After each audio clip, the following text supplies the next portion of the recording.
no amount of alcohol is healthy, not even one drop. Why do we have cravings for alcohol? There's a lot of numbing the emotions, especially for people that have very stressful lives, for example, at work or at home. They don't know how to deal with their stress and they feel like there's no way out. Instead of sitting down and having a conversation with those emotions and let those emotions come, because sometimes they're very, very painful and they're difficult, they just go and drink alcohol to numb them. Welcome to the Self-Care Goddess podcast, where healing stories, practical self-care strategies, and science-backed tools to regulate stress, feel calm, grounded, and energized come together to help you reclaim your vitality. I'm your host, Rita Savoya, holistic nutritionist, trauma-informed breathwork coach, and founder of Breathwork Barista. This podcast is for women who are ready to restore their energy and radiance, reconnect with their bodies, reawaken their inner power, and redefine self-care as a way of being. Through science meets soul practices, restorative mind-body tools, and real stories of transformation, we'll explore how true well-being can help you live with more joy, vibrant health, and authentic connection to yourself and those you love. Take a deep breath in, let it go, and let's begin. Hello, and welcome to another episode of the Self-Care Goddess podcast with today's very interesting and different theme. We haven't really touched on this much. So I am very excited, personally excited actually, to speak to our next guest here with today's theme of understanding and managing the urge to drink without demonizing it. So super excited. But before we start, as you know, on the Self-Care Goddess podcast, we are going to walk the talk and give ourselves a few minutes of a pause. So how do we do that? I invite you to lower your gaze if you can, or even close your eyes. And if you can't, just notice your breath. So flowing in and out of your body. So ideally, we want to breathe in through the nose and then sigh out through the mouth, just relaxing the jaw when we are sighing it out.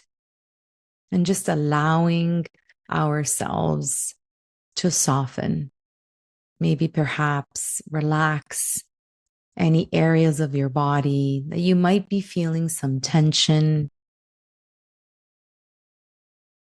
And just allowing those exhales to send oxygenated blood to those areas and loosening them up.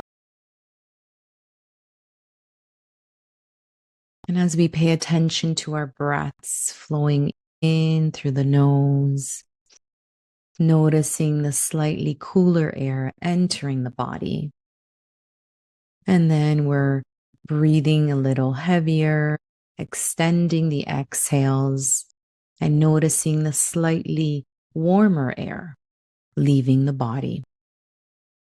And just noticing what we notice, how we're feeling. We've softened those areas, or maybe perhaps we need to breathe a little deeper and just allow those areas to soften a little more. Releasing any tension, any stiffness, any stress. Letting it go with the exhales. And now I invite you to focus on the area of the heart. Let's energize this beautiful organ that's keeping you alive. Where attention goes, energy flows. And as you continue these heart-focused breaths, I invite you to visualize someone that you're grateful for today. Visualize them as if they were right here in front of you. I invite you to smile and send them all the love, the gratitude, and the appreciation that they deserve for being in your life. And now I invite you to turn this love, gratitude, and appreciation towards yourself. Give yourself some loving for being here, taking the time out of your busy schedule, for self-love and self-care. On your next inhale, if your eyes were closed, slowly flutter your eyes open and come back to us. Thank you for participating in the HeartMath Institute's quick coherence technique. Just a real quick way to press pause on our busy days. So today we have a very special guest, Silvia Subirana. I said I knew I had to say it in Italian because when the word is similar to Italian, it's actually easier to pronounce it in Italian. So Silvia Subirana is a clinical psychologist and the head of content development at Unconscious Moderation, an innovative app designed to help users take control of their relationship with alcohol. But it's so much more than that. Unconscious moderation helps people discover greater meaning, happiness, and fulfillment in their lives so that they can become a healthier version of themselves. To help users achieve this, the app integrates tools like hypnotherapy, journaling, readings, and many other exercises to support lasting change. Through Silvia empowers people to develop healthier coping mechanisms and build supportive communities. She shares her insights on personal transformation, self-connection, and overcoming fear, as well as guidance for living a more intentional life. I love this. By combining mental health tips with practical tools, inspires users to start their journeys of personal growth and self-discovery. All those words, everything resonates with me so much. And that's why I'm so excited to talk about this this topic is everywhere. Unless on my feed is because I keep looking at this stuff like that. It's always coming to on my homepage. So I'm excited to be here. Silvia, how are you feeling today? Yeah, I'm very good. Thanks. I love the meditation and thank you so much for having me. I'm excited to be here. Yes, me too. Me too. So tell us a little more. Can you share with us what's inspired you to embark on this journey? So I didn't create unconscious moderation, but I found the project when it was just an idea. So I've been part of the team since the beginning. And for me, it was the perfect project to start collaborating with because I stopped drinking. I don't really remember. I don't have a set date, but it was between 6 and 7 years ago Mm, because I had a lot of gut issues and alcohol was just not sitting well on my stomach. Even after treating all those gut issues and I was completely fine, I could eat everything, but alcohol was just not good. So I decided to just quit and forget about it, right? And I had to navigate a lot of social settings because it was in the middle of my 20s. So I had to navigate a lot of social situations where alcohol was the main thing. And I had to prioritize things that before were my priorities, and I had to choose how I wanted to spend my time and how I didn't want to spend my time. So I had a lot to grow. Like I grew a lot from that and I learned a lot. And of course, with my background as a clinical psychologist, I felt like I could combine those two because there's that people talk about addiction. For example, when we are in the degree and in the master's degree, we talk about addiction all the time. But then there's that gray area, that sober curious movement that I feel like more and more people are joining. I think we need to put attention on that because it is different from addiction. Of course, it's you don't have that dependency, for example. So when I found this project that was obviously helping people both completely quit or help them moderate, I thought this is perfect because it aligns with my background as a clinical psychologist with all mental health, but also all the findings and all the growth that I had when I stopped drinking alcohol and that I still have nearly 7 years after. Yeah, I'm very passionate about what I do, and I love helping people understand that we can drink alcohol. I'm never gonna blame anybody. I'm never gonna demonize it, but we need to be more intentional with why we drink alcohol because most of the times when we drink alcohol is to numb an emotion or to feel like we're more social or more fun or to sleep or many different reasons why we use alcohol, but it's not a healthy tool for any of those things. So yeah, that's basically what I do. Yes, thank you for sharing. Thank you very much for that. So I'm on my own little journey to, yeah, it just doesn't feel good anymore. And sometimes when you know too much, ignorance is bliss. But no, seriously, it doesn't feel good the next day. And um, yeah, I just don't like it. And you're right, like my stomach starts burning, especially the hard liquor stuff. It's so hard. I mean, people look at you like you have three heads when you tell them you don't want to drink, and then they automatically assume, "Oh, are you pregnant?" It's like, no, I'm not pregnant. So I tell people I'm detoxing now, so they leave me alone. I'm like, yeah, I'm detoxing. They're like, oh, you detox quite a bit. I'm like, yeah. It is so strange how it's become so socially accepted to have a drink. But then I look at movies, Sylvia, and I'm just like, now I see it all the time. Like totally Hollywood glorifies, and Mhm. Hollywood, exactly those reasons that you mentioned. That's what Hollywood glorifies. If you want to sleep, you want to relax, you want to be social, like then have a drink, right? And it's legal, and then other things, okay, but we won't go there because I think we'll talk about other things that we want to discuss here. But my question is alcohol healthy? Should we be drinking alcohol? And I hate that word should, but is it healthy for us even to drink? Because then we hear about those longevity studies, and they're drinking the Cano now in Sardinia, and it's just like, oh, okay, then a little bit of red wine is good for us. So what are your thoughts, your opinions here on that? No amount of alcohol is healthy. Not even one drop. Like no amount of alcohol is healthy. But as like again, I'm never gonna demonize it. And we do so many things that we shouldn't, quote unquote, because I don't really like that word either, but Mhm. that we shouldn't do. Like we scroll on social media, look at how many hours we look at our phones. That's not good either. We eat sugar. Sugar is everywhere. We don't have the healthiest habits. There's so many obesity nowadays, and we don't exercise enough. We don't do a lot of things that are healthier for us and could improve our lives, right? So I always try to make people understand that yeah, obviously alcohol is not healthy. Alcohol is not good for you.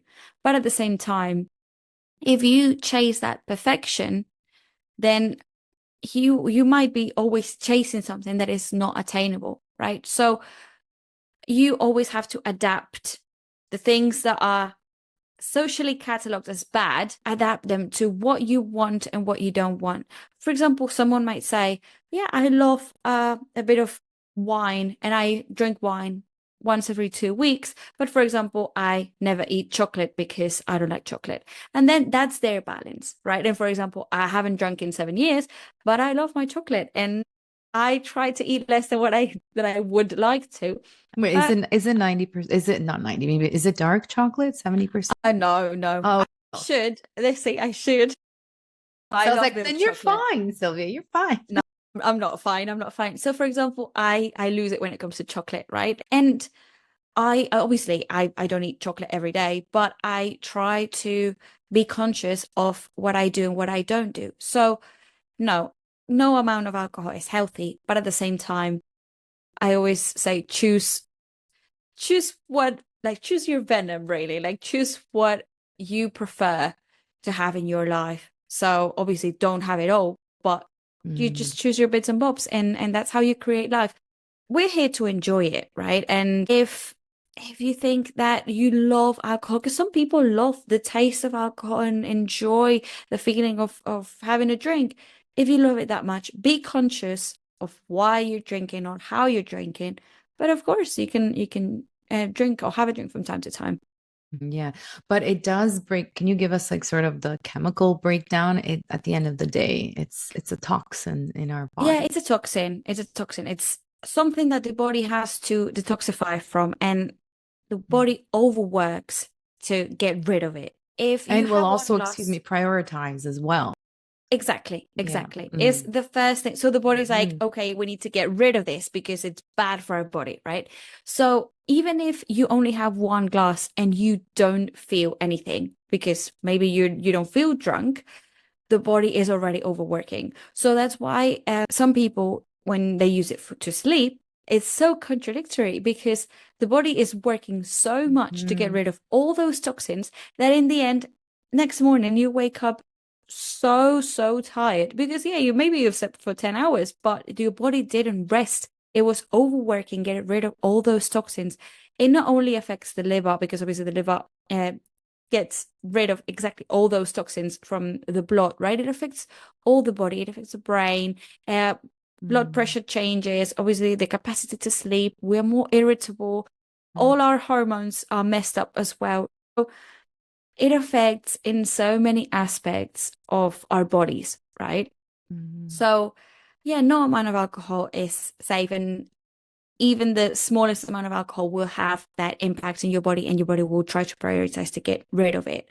Um, so it's sorry, I lost it. I completely lost it. That's Yes. okay. You got it. You got it. So explain to us a little bit the functional drinking. What is that all about? So there's this movement or this concept called, yeah, highly functional drinking or stuff like that, or Mhm. highly functional alcoholism. I don't really believe in it because those people are people that drink alcohol very frequently in their lives. Like maybe they start drinking in the morning and they can still continue doing their lives. They can go to work, they can deal with their kids or deal with their pets or whatever, or clean their house, do anything that they need to do, go shopping while the effects of alcohol. Because as the body creates that tolerance, because the more that we drink, the body just creates that Mm. tolerance, and you will need to drink more to get to feel drunk, to get those effects, right? So the body creates that tolerance and you feel like it's not affecting you. So there's loads of people around that are highly functional drinkers that just drink and they feel like they're completely fine. But if those people did a proper detox, they would realize that they're not fine, that their capabilities are impaired, right? They Mhm. have more brain fog, they are more, again, more irritable. So probably they have less patience when dealing with Mm. coworkers or when dealing with family, right? And they have less ideas because of that brain fog. They work worse in the end. So I don't really believe that there is really a highly functional drinker because even though they feel like it's productive, it's not, it's a bare minimum for them. Yeah, exactly. And it's almost like when I coach my clients too, they did not know how good they can feel because they were Exactly. so used to feeling the way they do. So these functional drinkers are definitely going through life, right? But they're not realizing like, wow, you can actually wake up feeling way better, more energy, Hmm. less brain fog, less irritability, all of that stuff, right? So that's what I tell people too. Give it a week, give it, and then, push it, give it 2 weeks and see how you feel. Like, really, just give your body that opportunity not to drink every day and then just kind of see how you feel. So, yeah, this is pretty incredible. And the reason why I said it's so timely, because here in North America, it's been coming up quite a bit. A lot of people like Joe Rogan also said that he's stopped drinking and he's not, he just thought he needed it to have fun and just to kind of, be social. And then it's like, oh, it turns out that I'm still social and I can have fun without the drink. So a lot of people in my circle, like the wellness circle, the conscious living circle, like a lot of them don't drink. And yeah, I think it's a movement. I really do believe that more and more people are. I was actually watching Four Seasons on Netflix. I don't know if you've heard of that show. Yeah, it's actually really cool. And so there's like sort of the younger crowd, and the younger crowd, they're not drinking. They're like, gluten-free, vegan, and they're not drinking. I'm like, maybe this is like more of a movement than I actually think. So I do believe that conversations like these will enlighten those that maybe thinking, hey, one drink a night or a day or whatever it is okay. But I feel like it's going back to why they're doing it, right? And so tell Hmm. us a little bit more because I've had cravings too, right? Like sometimes I just like, oh my gosh, I would love a glass of wine right now. And so tell us, they're important, they're powerful because it's understanding the root of those cravings. So what's going on there? Why do we have cravings for alcohol? It really depends on the person, and it really depends on how they drink that alcohol or how they used to drink that those drinks or that alcohol, right? Because, for example, there's a lot of people that love something refreshing. So when they are on a summer day, when they're in the pool with people, music, I don't know, in a chill out or something like that, they're with friends and they crave that mojito or that tequila sunrise, right? Because they are craving that freshness, that something refreshing. So if they had that, but in like virgin without alcohol version, they would have that same feeling because I've had that. It's happened to me multiple times where I'm like, I would so have that cocktail right now. And then I ask for it without the alcohol and it meets my needs. So my urge just goes down because I realized that I was not craving the alcohol. I was just craving that drink, that refreshing drink, right? So it really depends on the situation. But also there's a lot of numbing the emotions, especially for people that have very stressful lives, for example, at work or at home. They don't know how to deal with that stress and they feel like there's no way out because they need to stick to that job or they've lost someone in their lives and they're going through a grief period or many, many different situations. And instead of sitting down and having a conversation with those emotions and let those emotions come because sometimes they're very, very painful and they're difficult. They just go and drink alcohol to numb them, right? But that is not working on them. That is just leaving them for later because they will still be there tomorrow and the next day and the next day. So until you address them, they will continue to be there, right? And I think that is a massive misconception when people just use it to go with it and yeah, they're going through a grief period and they drink a lot, right? Or yeah, they had a massive breakup, a divorce or whatever, and you see a man always in the bar, right? Because there's this, we don't know how to deal with uncomfortable emotions. And there's this, I would say, toxic hyper positivity in the world where we always have to be happy. We always have to be smiling and having the best time of our lives because life is short and all that. And that can actually give or make us feel a lot of guilt because life is not about always being in our highs. Life is also about embracing the lows and going up and down, because that gives us balance, right? And there's a lot of numbing the uncomfortable, I don't like saying negative, so the uncomfortable emotions. But then the problem is that then if you're numbing the uncomfortable ones, you're also numbing the comfortable ones and you don't even realize it. So that's why there's loads of people just live in a very blunt area because they don't go much up, but they don't go much down either, right? So they just stay in that center, numbed with substances like alcohol and not addressing their emotions. So I feel like it's a massive problem, but thankfully more and more people are going to therapy and dealing with that. So I feel like there's an improvement there. And as you said, it really depends on the generation because some generations don't even jump into that. Because when I started drinking, it was what everybody did, right? But now you can see, I don't know, 18-year-olds that are like, no, I've never even tried alcohol because I just don't want to. And that's it. And that's completely fine, right? So I feel like there's a bit less pressure. And also there's way more options. 6 years ago, when I stopped drinking, there was no options. It was, if you wanted something that was not alcohol, you needed to have like a Diet Coke or something like that. And that's it. But now you have so many options. You go to bars, even cocktail bars, and you have so many fancy virgin cocktails that it's just, you have everything more accessible. It is easier for sure, definitely much easier. And I do sense that there's a bit of a shift as well. So would you say that these cravings, what's in your experience, what's the percentage of people that drink to numb these uncomfortable emotions, would you say, versus someone that genuinely loves the taste of, I don't know, scotch, which I can't stand? I would say it's very high. I haven't really run the numbers, but Yeah, just in I would terms say it's like more than 75%. of, wow. Yeah. Yeah, because I always ask people, why do you drink? Like next time you're having that craving, Mhm. stop and say, okay, why do I want to drink? Mhm. Is it because I really want to, or is it for any other reason? And most of the times people say, oh, it was because of that other reason. What I said before, you just want to have something refreshing.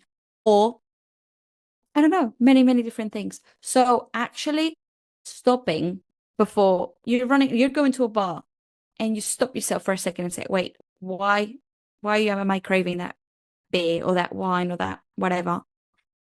Asking yourself why is very, very powerful because then as you have the knowledge, then you can act on it instead of just flowing and not thinking about what you're doing, right? Then you can set intentions when you are conscious about what you think, right? And little by little, they will become easier, right? Setting those intentions because sometimes yes, we have the urge and then we realize why we're drinking, but sometimes it gets difficult to address that and say, okay, I know that it's because of that, but my urge is too strong, Mhm. right? So we just go and have that drink anyway. So dealing with those urges is something that we do from unconscious moderation. We Mhm. do it in with the working with the unconscious mind, but also we have many, many different resources. And one of the things that we talk about is something called urge surfing, which is a concept that I think a lot of people don't understand that urges are like waves. Mhm. They reach the top, but then they go down, they lose intensity. Mhm. But people don't know that because we normally act on those urges, right? So they become so intense that we just act on them and we drink or we have that chocolate or whatever, right? Mhm. But if we actually just breathe and let them flow, in the end, that urge, the intensity will go down. But again, it's painful. And especially the first urges that you do that, it's extremely difficult because you have to go through that mountain, right? And we are very impatient. We're in a world where we can order something in Amazon and we have it there in 2 hours, right? So we just want things now. And when we have that urge, we don't feel like we have the power to just wait for it to go down, right? So what we Mhm. do from unconscious moderation is actually address those urges with the unconscious work through hypnotherapy. Mhm. And the way that hypnotherapy works is it makes those urges lose a bit of intensity and it gives us more options. So, for example, if someone has the automatic thought of, I am stressed, then I need a glass of wine because the brain is like, okay, every time that she is stressed, she drinks a glass of wine and it works and Mhm. that calms her down. So, let's make this automatic, right? So, then it's a habit, right? When we work with hypnotherapy, what we do is broaden the options. So now you're stressed, but you not only have the glass of wine as an option, you also have going out for a walk, talking to a friend, spending time with your kid, many, many, many different things. So you feel like your brain just considers many more things that you like doing that you didn't used to consider, right? So I think hypnotherapy is very powerful for that. So the way that we do it is we do 15 minutes a day and it's a 90-day program, but the first 30 days are not drinking at all. And then on the day 30 you can decide if you want to drink or not drink, right? Mhm. And on those first 30 days, they're crucial. Those first 30 days are crucial because obviously it's where all the changes are being made. And we've asked people, when did you start feeling like the urges were going down in intensity and you actually felt like this was working and you can see it significantly? A lot of people say that it's between day 10 and day 14, Mhm. which is actually very, very beneficial and very powerful then because how many people have tried to stop drinking, but they've always gone back to it because the cravings are too much sometimes, right? So the fact that working with the unconscious as well as with the conscious mind um, has faster results. Mhm. It's a very, for me, it's a very good was very good news for a world that is so impatient. Of course, we don't have a magic pill that can do it now, but if you can wait for 2 weeks, then it can go all the way. Like it can go very, very for a very long time, right? And the key is to rewire your brain, to make your brain understand that there are more options apart from alcohol. So in the end, you are becoming more open-minded. I love this. So the actual is it the hypnotherapy session? Is it a meditation? Like what does that look like? Is it pre-recorded or is it with a therapist? So it's pre-recorded Hmm. by one of our doctors, and he's been doing hypnotherapy for the past 30 years, so he's such an expert in that. And it's a 15-minute audio, and it's very, very similar to meditation. A lot of Okay. people are a bit uneasy when we talk about hypnotherapy because they think of the Mhm. hypnosis that they've seen in On movies and stage and stuff like that. exactly that they're gonna start acting like a chicken. And I'm like, no, that's not it. That's not how it works. Hmm. It's very, very similar to meditation or to any Right. relaxation that a lot of people have done. The only difference is that there's suggestion. So the way that it looks like is you put on your headphones or just put the audio on, relax and listen. You listen to it. And then with breath work and stuff like that, you go to a deep state of relaxation. And in that deep state of relaxation, all those worries lose power. They're not that loud, right? Mhm. And you can be more in touch with your inner self. So then there's the suggestion, right? You're more open to suggestions. You're more open to considering different things. So the brain can little by little work without you even realizing. It's a very passive way of working. So when we have a habit, the neurons, the brain cells that we have, create paths, right? And when we do something very frequently, that path is very, very strong, is very reinforced. So the brain has to waste the minimum energy possible in that path because the brain has so many things to take care of in the body that Mhm. if it can optimize something, it does, you know? So if we go back to the example that I put before of I'm stressed, then I drink, that is a connection it's a path that is very, very strong. So what hypnotherapy does is create an alternative path of Mm. what I was saying, broadening the options. It creates an alternative path between the neurons. Right. So when you're in that position where you're stressed, neurologically, like your brain already has the predisposition to look at other options. It's not Hmm. only about willpower, because sometimes willpower can get you only so far, right? So it's about the brain being more in more predisposition to actually look at other options because we have created those neuropaths, those alternative neuropaths through hypnotherapy. Right. So that's why working with hypnotherapy, which is obviously passive, working with the unconscious mind, but also combining it with active exercises like journaling, reading, movement that we offer in the app is is even more powerful because then you have that intentionality that you're doing actively, but then your brain is working passively as well. So that's why people see results so fast. I think the more tools that you use, the better, right? Hmm. Because then you're approaching a problem or a situation that you want to change in different ways. So then your body has more and more resources and tools. Hmm. So working with the unconscious and the conscious mind for me is key. And the way that we do it is 30 minutes a day. So it's 15 minutes of unconscious work and 15 minutes of conscious Hmm. work. That's nothing. Oh my gosh. And 2 weeks to see the results and the urges dampen or lessen its intensity. I think that's a no-brainer and that for real, if you're really looking to change for sure. So just clarify something. Urges, cravings, and then the triggers. What's the difference? Are urges and cravings the So same or no? some people say that they're different. I feel like they're pretty much Yeah. the same. Like Okay. it's the same feeling. The trigger is different. Right. So Yeah. for example, the when you go to a bar, being in a bar, that's a trigger. That can be a trigger. If you used Mhm. to go to a bar with friends and drink all the time, that Right. is a trigger. Mhm. Whereas if you're at home and you never drink at home, then you don't have that trigger. So true. Or again, that stress is that trigger. right? So that it triggers that urge on that craving, right? So that's why loads of people struggle with actually changing their relationship with alcohol, because they want to change their intake, but then they don't want to change their lives. The trigger. And And that exactly. could And be sometimes taking some hard decisions, right? Like exactly.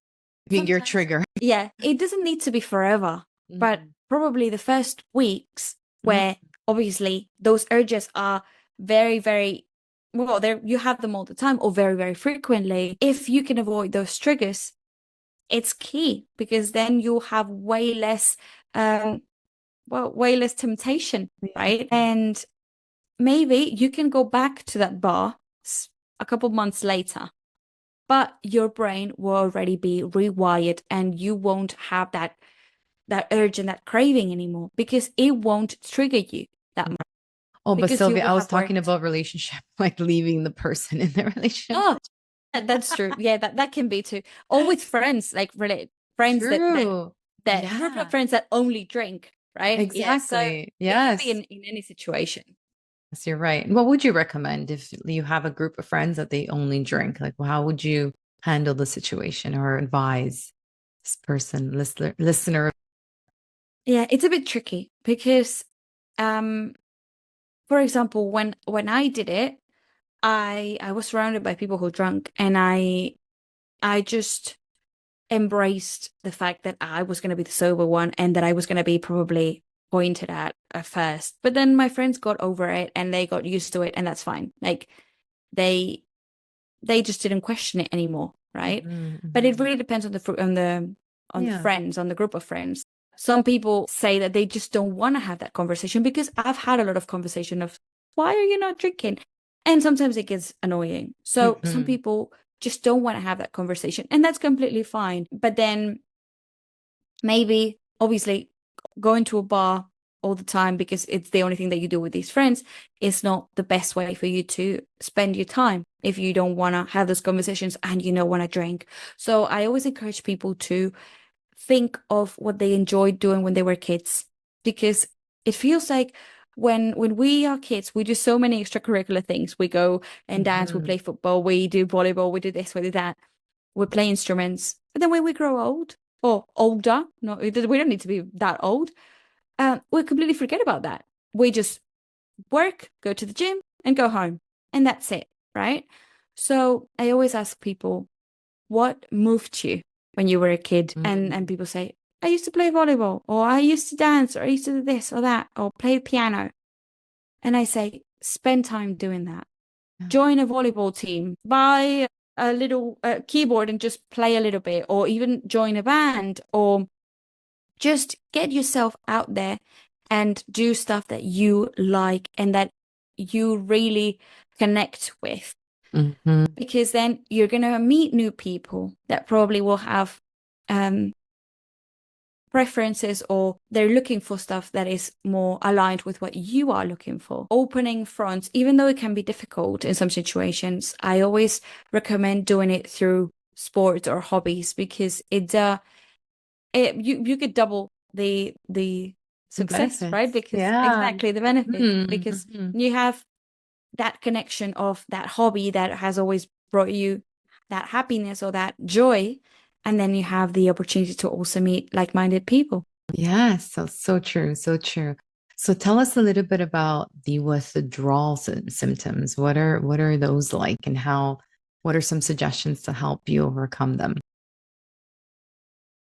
The withdrawal symptoms, again, they're very different between people, because some people drink quite frequently, but then when they stop drinking, they don't feel that urge or those withdrawal symptoms. But then some people feel them a lot, because obviously our organisms are different and we react differently to substances. Generally, during the first week, normally, when you stop drinking alcohol, you feel like you need that to survive, like your body's actually asking for that to So survive, because strong, right? yeah, because it is used to Yes. having that to survive, right? So a lot of people say that the first week is actually the worst one, because you have to go through the all the bad things to then get better, right? Yes.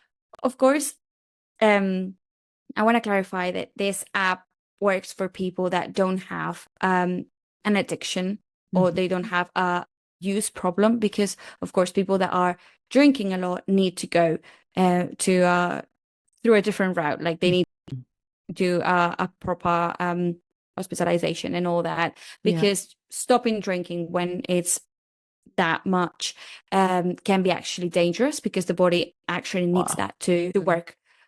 I'm talking about that gray area drinkers, right? So yeah, the first week, maybe to some people, it can be difficult, because again, you're feeling like your body needs that. You feel like you sleep even worse because alcohol was helping you sleep, well, helping you, quote unquote.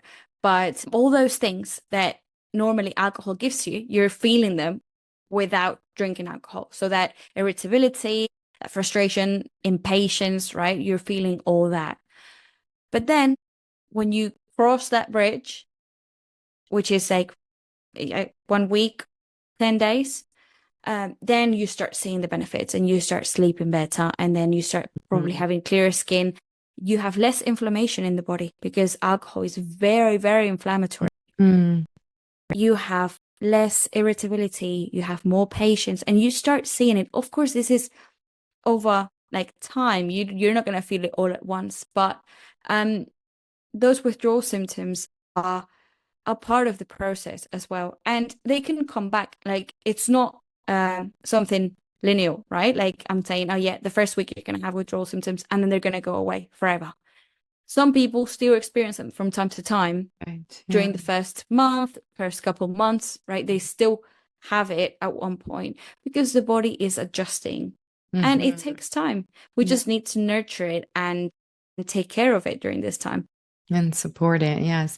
And it's interesting you said the gray area, because how do you know if you're in the gray area? How do you know when too much is too much? Like that woman, especially, let's talk a little bit more about women, because I do find that, especially as we go through our beautiful transitions, whether it's perimenopause and menopause, there is so much going on, and that putting that extra burden, as we talked about at the end of the day, it's a toxin on the body.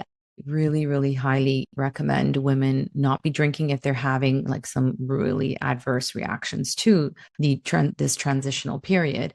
But how do you know, like, if you're in the gray, or you're just on the cusp of the gray, and like how do we know that? Do you just feel it? Like, what are your thoughts on that? How do you advise someone?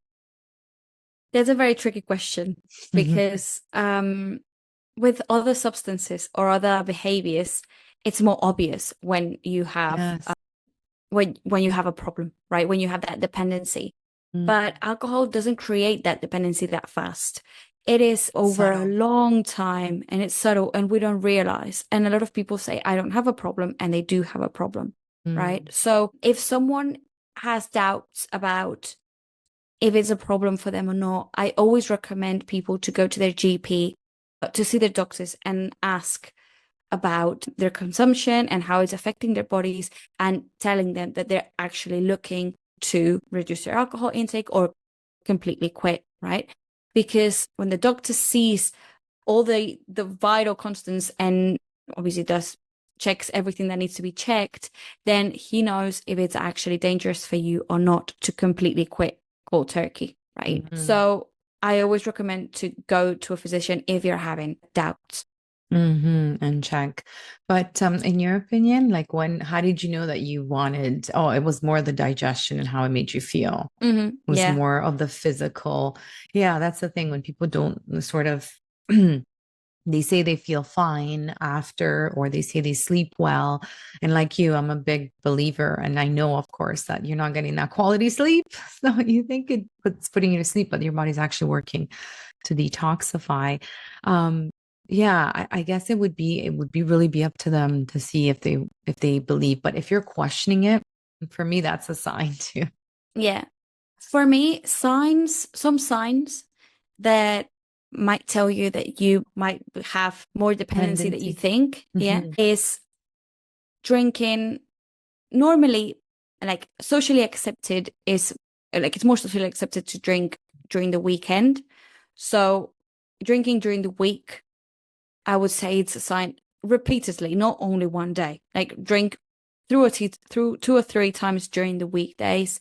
Drink in in the morning or lunchtime. Start early in the day. That's also a sign. Yeah, those are my two signs to say, okay, maybe you should check that, but maybe not. Like again, it's very, very, it's a gray area, right? It's so true. Yeah, Because then somebody that doesn't drink during the week, but then like binge drinks on the weekend, exactly. does that fall, right? So you're right. It is super personalized for sure. So what's something that you're currently working on and exploring that really excites you, whether it's, new things coming up on the app or maybe just something else that you're working on? Just curious. Well, there's always new things coming up with the app, and I've been in charge of doing all the readings and all that mental health part, and I do a lot of the blogs as well. So I'm always researching new things because well, I'm really excited to learn new things about this. But I've been reading these past days quite a lot about the nervous system and how nowadays there's so many people with a dysregulated nervous system. And of course, drinking alcohol also comes into the picture because it doesn't help it regulate it, right? So I think it's a very interesting area, which of course I'm not an expert in yet, at least. How does it But affect the nervous system exactly? Is it the sympathetic overdrive? Does it stimulate the sympathetic? I think so. I'm not completely sure. I I'm just started looking at assuming. it, Yeah. I'm just assuming because yeah, I would but probably. Well, it's also but again, the liver sorry. overworking, and so. Exactly, the liver overworking, and also I was also thinking about the hormones. Like for example, if you have stress, that completely drives the nervous system out the window. Like it completely dysregulates it. So it's just a cycle. It's just a vicious cycle of how you use alcohol and then how you have that anxiety and that stress because there's so much of that nowadays. So yeah, I'm starting to look into that. But of course, as you can see, I am not an expert yet and I don't know much about it. So Super yeah, it's a work interesting. in progress. Yeah, super interesting. What are some exciting updates to, or maybe sort of future plans for the app? So right now you have the hypnotherapy, the journaling, also movement. So you have like exercises that people can actually follow along and do some exercises on the app.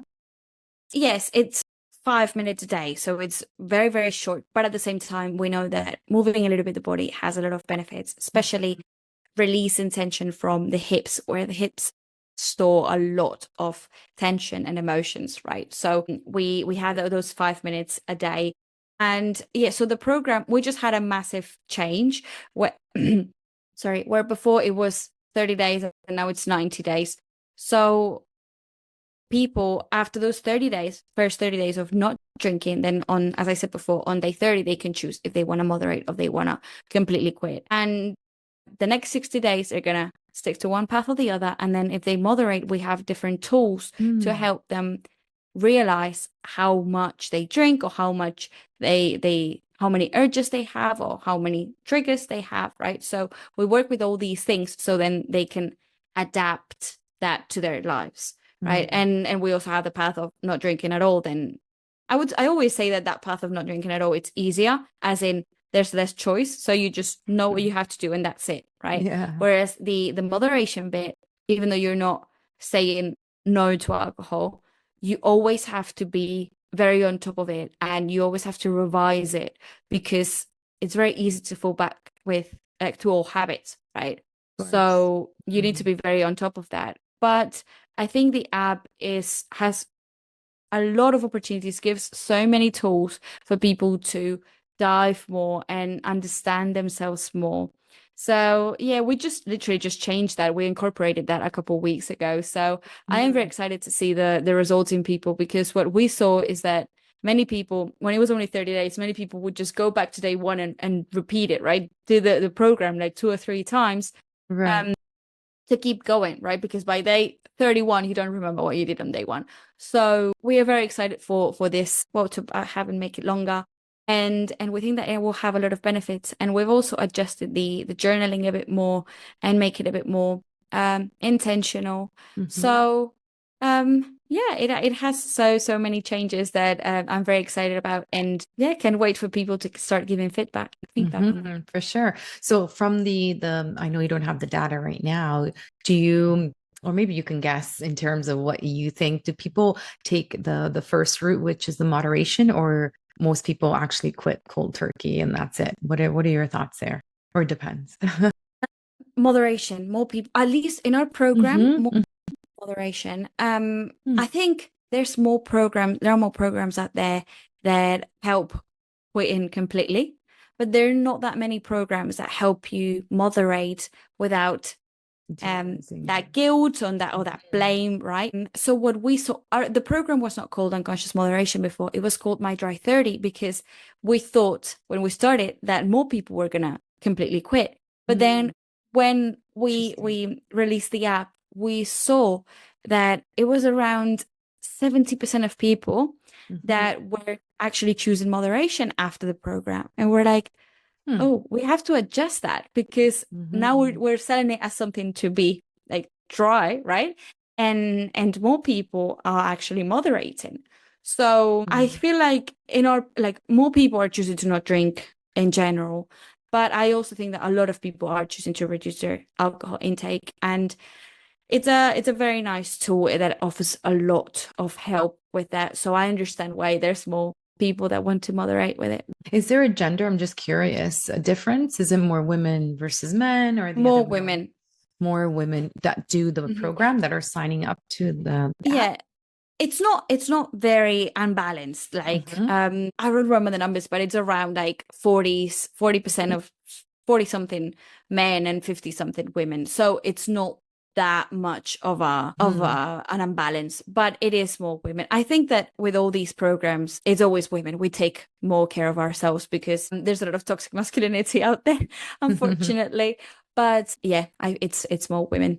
Great. Yeah, no, I'm very excited and so proud of you guys and super cool what you've done and what you've built and exciting to see what's next and how you can integrate more things as well, but so needed. So, yeah, commend you for being part of the team. Super cool. So, what is the Thank you. most common advice that you tend to give your clients if there is one? The stop and ask why. I always, that I said before, I always say that. I repeat myself a lot with that advice, but I feel like having that knowledge is what will Mhm. give you the answers, right? And actually, people say it can be tricky sometimes to stop and ask why, but it actually gives me a lot of answers. So Yeah, it's very lots of powerful. sharing. So there's a Lean Six Sigma tool that actually asks why like 5 times. So you ask why once and then you probe further, but why and why and why? And then it really gets to the actual root of why you're doing this, which is Hmm. super cool. So many beautiful insights for sure. So what is the best advice you've ever been given, Silvia? I remember when I was in high school, I was around 16, I think. Um, I had um my first heartbreak. And I remember being like, well, you know where you are when you're 16 and you're feeling everything so heightened, right? And I remember feeling like my world was ending and my life was ending and everything. And I had a very good relationship with a teacher, with my Spanish teacher. And she saw me absolutely devastated. And then she came and said, Silvia, there's a song in Spanish actually, and she quoted it that says, "Be in love with life, even when it's hard." Hmm. And she said that, and I was like, you know what? You're right. Like, okay, of course I'm being sad. Of course I need to embrace that sadness and I need to go through that grief of heartbreak and all that. But at the same time, life is precious and we're not here forever. So I am gonna work on that and let those emotions come so then I'm not stuck in that grief, right? Which is something that um it can be tricky. A lot of people get stuck in that grief, and I work with that a lot as well. So yeah, I think probably it's one of the reasons why I also got a bit into grief, and that's one of my specializations as well. Beautiful. Sorry, what's the quote? What was it? Yeah. Um, Fall in love with life. yeah, fall in love with life even when it's hard. Uh, Or love even that. when it hurts, even when it hurts, Mhm. something like that. Yeah. Wow. Yes. Well, this is so fitting because I'm going through a breakup and I'm like, oh, Mm. I can so relate. So yeah, I'm gonna use that quote myself. Turn it into a beautiful affirmation today. So thank you. Always so amazing how things align and yeah, it's super cool. So what is the most influential book that you have read? So Sylvia, what we do is after the season, at the end of the season, we actually compile a recommended reads from all of our podcast guests. Nice. Mhm. Mine is a very famous one, but to the day, I read it like 7 years ago or 8 years ago, but to the day is one of the best books I've ever read. Read is called Tuesdays with Maury. Okay, no, I haven't heard of it. I think it's the author is Mitch Album or something like that. I'm not really sure. Something like that. It's about it's a true story. The author is a guy that used to go to uni and have he used to have this teacher called Maury, and he used to have the best classes, right? And he used to teach very, very important insights, and the student Mitch loved it. And then eventually they go on different paths. Like Mitch graduates and does his own thing. I think he's a journalist. I'm not completely sure. And then he sees on TV or he gets in touch or sees that the teacher has uh, a neuro I don't know how it's called in English like an Alzheimer's something like that. I don't really know if it's Alzheimer's, something that is Neurodegenerative disease, yeah. exactly that Hmm. one. Yes. And he thinks I'm gonna reconnect with him. So the book is it's called Tuesdays with Maury because every Tuesday they Oh, used to meet, and then it was all the lessons that Maury gave him before he died, and then oh, he was recording them, and then he wrote everything down, and it has so amazing um insights and inspirational ideas that I always recommend it to everyone. And it's a wow. very easy read as well. Yeah, cool. Awesome. Usually I'm like, oh, I gotta read this book when the guests are recommending. But this one I'm like, oh no, this is like I got goosebumps and everything. I'm really resonating with it. I'd love to read it. So thank you for sharing that. So a Yeah, little no bit more worries. about you, Sylvia. What are your top three non-negotiable self-care habits on a daily basis, if there are? Sometimes some guests are like, actually, I don't do something on a daily basis, but I have them. I always have to go to sleep with my skin, or like in my face, clean. I need to detox from the day, and at the same time, another thing, in the morning, I always put sun cream on because it's the best anti-aging, really. Hmm. And So obviously I need true. to protect the skin from everything. And yeah, those are my two non-negotiables. I don't know about a third. Drinking loads of water. I am like a plant. I drink a lot, so I need Mm. to drink a lot. Yeah. And your skin is glowing and it's beautiful. Thank So you. share a little more. What's the secret? What do you use? What are you using? Something very simple. Like I just cleanse it and put some moisturizer, and if I have a breakout, I just put something in there. But Hmm. I have the most like the easiest skincare because I used to have like a very long skincare routine. I had like 7 or 8 steps. And in the end, I feel like my skin was not responding to that. And I went back to having the simplest skincare routine. And I feel like that's what works best for me. So true. I think it's 4 products that I do on a daily basis. On night, I'm not like if obviously I have makeup, I definitely remove the makeup all the time.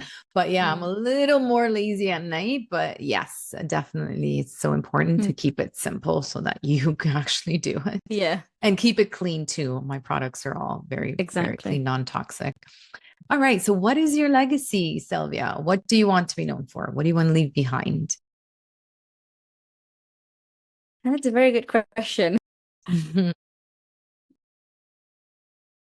I I think that I wanna be known for, at least by my friends and family, for living the life to the fullest, like Mhm. exploring the world, traveling, and doing everything that I like doing and enjoy my time here on Earth, which obviously is limited.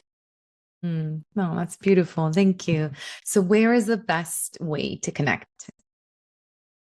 So if anybody has any questions or they want to learn more about the program, the website has a very good explanation of how the app works. So the website is um.app, so app.